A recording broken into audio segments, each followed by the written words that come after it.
তো motion graphics নিয়ে আপনারা অনেক দিন ধরেই কমেন্ট করে আসছেন, তাই আজকের এই ভিডিওতে আমি আপনাদের দেখাবো কিভাবে আফটার মোশন অ্যাপ্লিকেশন ব্যবহার করে এই ধরনের ব্যাটারি চার্জিং অ্যানিমেশন তৈরি করা যায়। আর অ্যানিমেশনটা দেখতে একটু কঠিন মনে হলেও পুরো প্রসেসটা আমি স্টেপ বাই স্টেপ দেখাবো, যাতে আপনারা সহজেই শিখতে পারেন।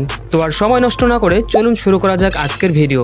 তার আগে একটা ছোট্ট রিকোয়েস্ট, যদি চ্যানেলে নতুন দর্শক হয়ে থাকেন তাহলে অবশ্যই চ্যানেলটি সাবস্ক্রাইব করে রাখবেন এই ধরনের মোশন গ্রাফিক্স ভিডিও দেখার জন্য।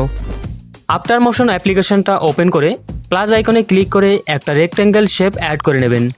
এরপর এডিট শেপ অপশন থেকে এর সাইজ একটু বাড়িয়ে নিন। তারপর মুভ অ্যান্ড ট্রান্সফর্ম অপশনে গিয়ে শেপটাকে কিছুটা জুম করে নেবেন। এবার আরেকটা রেক্ট্যাঙ্গেল শেপ অ্যাড করে প্রথম শেপ একেবারে উপরে নিয়ে আসুন। এরপর সাইজ আগেরটা থেকে একটু বড় রাখবেন। তারপর আরও একটা শেপ অ্যাড করে সাইজ আরেকটু বাড়িয়ে নিন।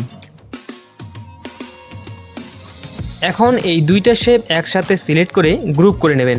এরপর কালার অপশন থেকে হোয়াইট কালার চুজ করে দিন।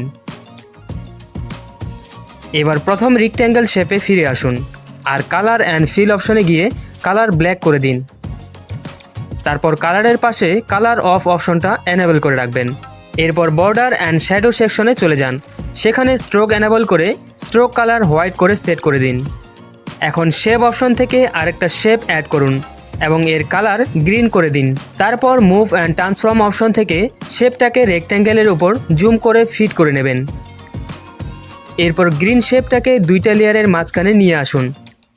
এখন লেয়ারটা সিলেক্ট করে উপরে 3 ডট মেনুতে ক্লিক করুন এবং create clipping marks option choose করুন। তাহলে গ্রিন কালারটা শেপের ভিতরে ফিল হয়ে থাকবে। এখন ইফেক্ট সেকশনে গিয়ে ওয়েব ওয়ার্প ইফেক্ট অ্যাড করে নিন। তারপর ফেস অপশনে গিয়ে শুরুতে একটা কি ফ্রেম এবং শেষে একটা কি ফ্রেম বসান।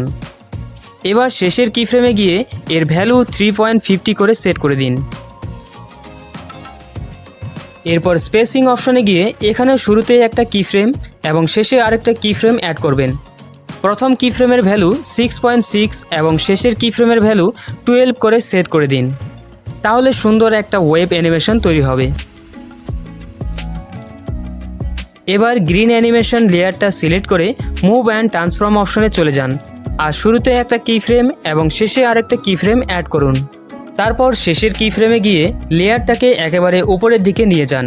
এবার প্রথম কি ফ্রেমে ফিরে এসে লেয়ারটাকে একেবারে নিচে নামিয়ে দিন। এর ফলে গ্রিন লেয়ার ধীরে ধীরে উপরে উঠতে থাকবে এবং চার্জিং ইফেক্ট তৈরি হবে। এখন কাউন্টডাউন অ্যানিমেশন তৈরি করতে হবে। তার জন্য টেক্সট সেকশনে গিয়ে 1% চার্জিং লিখুন। এরপর যে কোনো একটা বোল্ড ফন্ট চুজ করে কালার হোয়াইট রাখবেন। এবার প্লাস অ্যাড ইফেক্ট সেকশন থেকে কাউন্টডাউন ইফেক্ট অ্যাড করুন।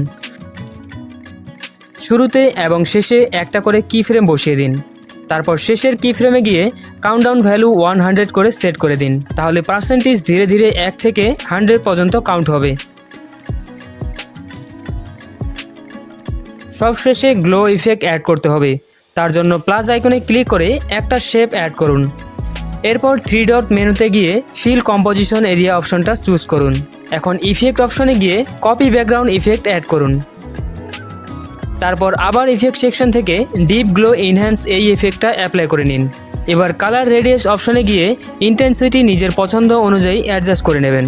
ব্যাস, এবার প্লে করে দেখলেই একটা স্মুথ ব্যাটারি চার্জিং অ্যানিমেশন দেখতে পাবেন।